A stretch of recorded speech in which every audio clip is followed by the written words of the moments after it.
You'll start out with a blank SLP or a master SLP that will look something like this. There's a lot here, and I'll explain each piece of this, but I'm going to go ahead and show you an SLP that has already been filled out.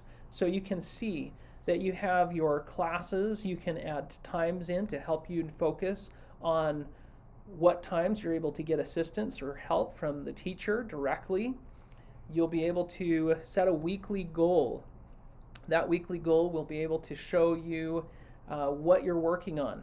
One of the things that you'll be able to do as you start seeing your progress from one week to the next, you'll be able to see your current pace and the expected pace of where you should be at. Are you meeting those skills and standards each week that you need to master? Are you getting ahead, or are you getting ahead of where you need to be or behind? So that pace will be very important for you to fill out. Being able to see that weekly goal and then divide that weekly goal up to specifically show what you're going to do each day of the week to be able to reach that ultimate weekly goal, and of course the bigger picture of being able to grow at least that year's worth of growth in that year's worth of time, or even get ahead of your learning, which many students do, and find that they can actually complete a year and a half to 2 years worth of growth in 1 year because they're able to focus on their goals, the things that they want to do, and the work that's important to them. So you'll be able to see that each day has a daily goal and a reflection. That daily goal is that goal that is set, specific, measurable, attainable, and being able to have it measurable of how it measures to that expected pace and their current pace of work. Then their reflection is at the end of the day, they'll be able to congratulate themselves on a job well done, on all of those goals that they've met. Any goals that they still need to work on or finish, they'll be able to set that plan up for the next day of how they're going to continue to get ahead, how to catch up if anything is not finished or completed.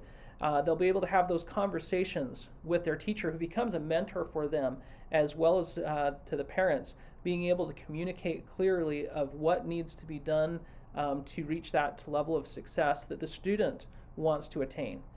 Instead of having the teacher set a goal or a standard for the students to reach for, the students are able to choose what they would like to be successful and attain the goals that they have, and be able to go back to that current and expected pace to see and make sure that they are reaching the goals that they have long term, to be able to graduate on time, to be able to get ahead or to take college credits in high school, to be able to utilize the advanced opportunity funds that the state of Idaho provides.